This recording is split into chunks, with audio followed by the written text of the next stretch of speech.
Episode 754. That scared me to death. The Lord Grim, who had just fled, was now speaking in a distinctly female voice, complaining to those around her.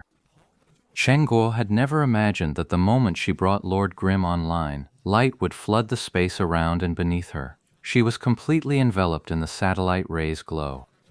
With that flashy cover, no one noticed Lord Grim had come online, and thanks to the login protection, he took 0 damage, appearing right in the middle of the satellite beam. The earlier satellite beam split. Yi Shu hadn't bothered to wash his hands before manually controlling it, all to herd the surrounding crowd in one direction. At that moment, Lord Grim logged on and bolted. No one had time to stop him. But escaping that easily? Obviously not happening. Lord Grim had logged off right in the center of the encirclement, and now this satellite ray strike was also targeting that very spot. The enemy's siege had been thrown into disarray by Yi Shu's harassment with chasing haze and Wei Chen's heavy support, but breaking out completely would still take some doing. Hurry, hurry, hurry. Chen Guo was already on her feet, frantically urging them on as she took control of Lord Grim, while Ye Shu darted over to her position.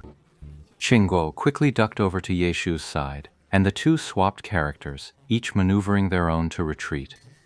Chen Guo's chasing haze was already outside the circle. The enemy had sent a squad to flank, but thanks to Wei Chen's fierce assault and the order to hold position, slipping away wasn't much trouble for her now.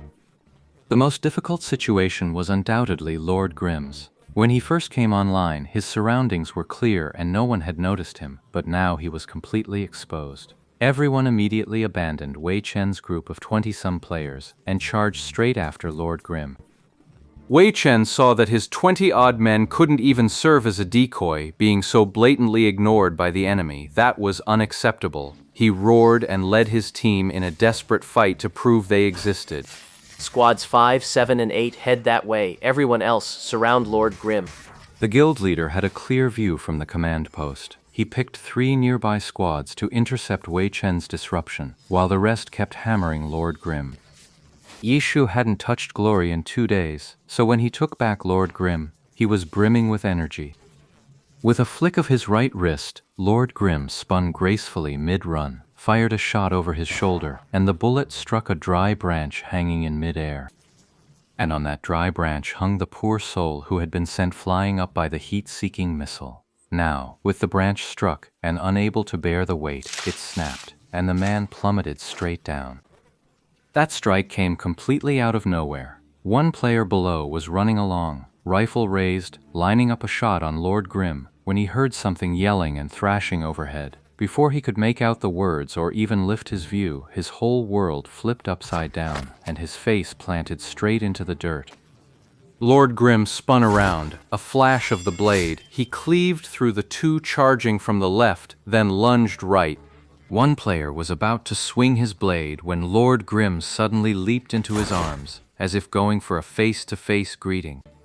But in that single instant, Lord Grim had vanished without a trace. Yi Shu used the most automated movement technique, letting Lord Grim bypass this guy in the most efficient, cost-effective, and speed-preserving way possible. The 3-man blockade broke in an instant, but the next ring of interceptors was even thicker. Yi Shu adjusted his view slightly, and without breaking stride, he instantly found the optimal breakthrough route. Lord Grim suddenly crouched into a forward roll, dodging a horizontal slash from the side. He rose and struck with falling flower palm, sending the player in front of him flying.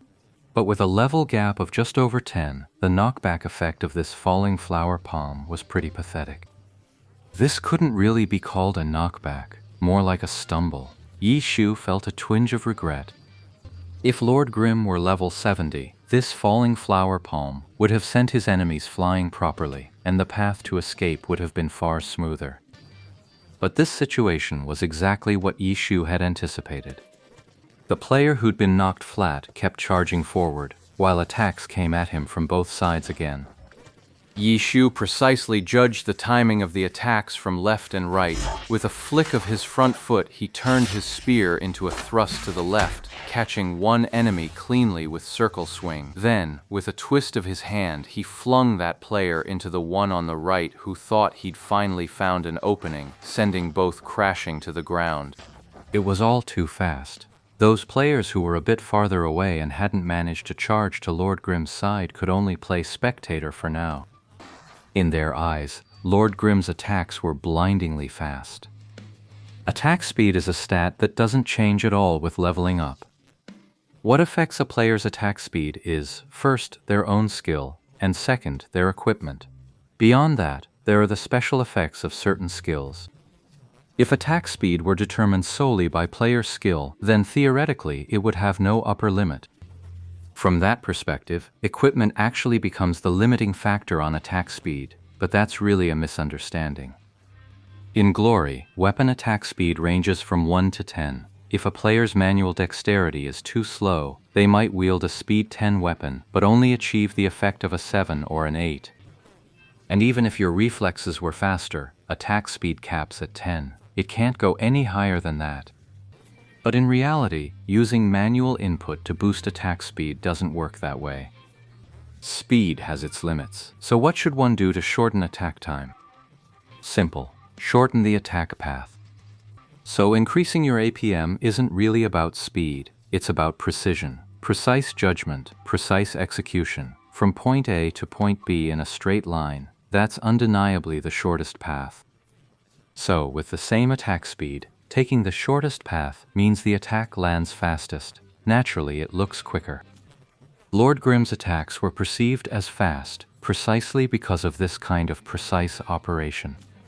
In truth, all forms of the myriad manifestations umbrella have an attack speed of 5. It's not the speed limit. Of course, the attack speed cap isn't 10 either. That's just the default weapon speed limit. Through other equipment attributes or skill buffs, attack speed can still be pushed higher. But because Glory demands such high APM, attack speed isn't always better. Stack it too high, and if your hands can't keep up, you'll find yourself landing only 7 or 8 hits out of 10. The guild players were stunned by Lord Grimm's blistering attack speed, but his attack was hardly the only thing that was fast. His movement and positioning were equally swift, and his stamina distribution was remarkably efficient. Distributed across rolls, charges, and jumps, Lord Grimm's movement rhythm shifted in real time, making it impossible for anyone to pin down. They figured Lord Grimm was about to arrive, so they preemptively attacked, only for him to step right over their strike. Then they thought he wasn't there yet, so they held off a beat, and by the time they swung again, all they saw was Lord Grimm's back. The guild's encirclement went from scattered to orderly, but before they could layer their defenses, Lord Grimm had already broken through to the outer ring. All along his path were figures knocked to the ground. None seriously injured, but every single one had lost their chance to intercept. By the time they scrambled back to their feet, all they saw was the next figure being knocked down. Stop them! Stop them! Stop them! The guild leader, who had been so quick and rational, now sounded utterly helpless. It wasn't that he didn't want to give specific orders, he just realized Lord Grimm's movements were far faster than his own reactions. By the time he figured out where to set up a proper block, Lord Grimm had already blown right past that checkpoint. He tried to set up some preemptive traps, but Lord Grimm's erratic movement made it impossible to figure out how the guy planned to break through. By common sense, a straight line is the fastest and simplest way out. But by now, Lord Grimm had already broken through more than halfway. Anyone with eyes could see he wasn't moving in a straight line at all. He just went wherever there was an opening. So where did those opportunities come from? Trying to figure that out and react in time meant going head-to-head with Yi Shu on reflexes. The guild leader was beaten after just 2 rounds of thought. Aside from chanting, block, block, block, like a desperate prayer, he had no idea what else to command. In the blink of an eye, Lord Grimm had shattered the last line of defense and burst out of the encirclement. Every single person in the guilds was frozen solid. None of them had any idea what had just happened.